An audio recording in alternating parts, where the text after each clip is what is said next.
L'ONG Action Mines Guinée a publié ce vendredi 2 rapports sur la transparence des entreprises minières en Guinée. Des entreprises minières en termes de publication et de données, mais aussi le niveau de transparence du ministère des Mines et de la Géologie. Sur 10 entreprises minières en phase d'exploitation visées par l'évaluation, seulement 4 ont un site internet.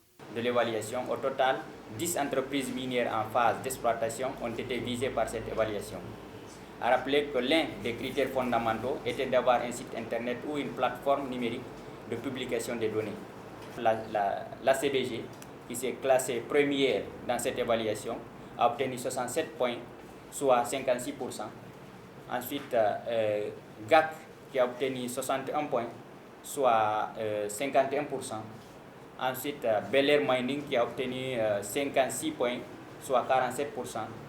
Et enfin, la SMB qui a obtenu 42 points, soit 35%, qui occupe la 4e place. La seconde évaluation porte sur le niveau de publication des données par le ministère des Mines et de la Géologie. L'objectif pour la structure est de vérifier la conformité de la pratique par rapport au code minier guinéen dans ses articles 153 et 158 sur la promotion de la transparence et la redevabilité. La moyenne obtenue est inférieure à 40 sur 100. C'est pourquoi l'ONG fait quelques recommandations. C'est de publier et de mettre en ligne les rapports de mise en œuvre des plans de surveillance, de lutte contre la corruption.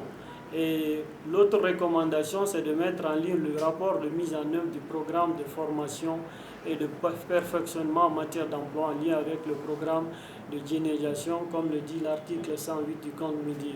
Enfin, nous recommandons à ce que le ministère publie et met en ligne tous les textes réglementaires en lien avec la gouvernance du secteur minier. Et il faut rappeler que la plupart de ces textes juridiques auxquels nous faisons référence sont déjà disponibles et se retrouvent ailleurs sur d'autres sites internet, alors que le ministère des Mines est le ministère de tutelle. Donc nous invitons au ministère des Mines de publier sur son site internet.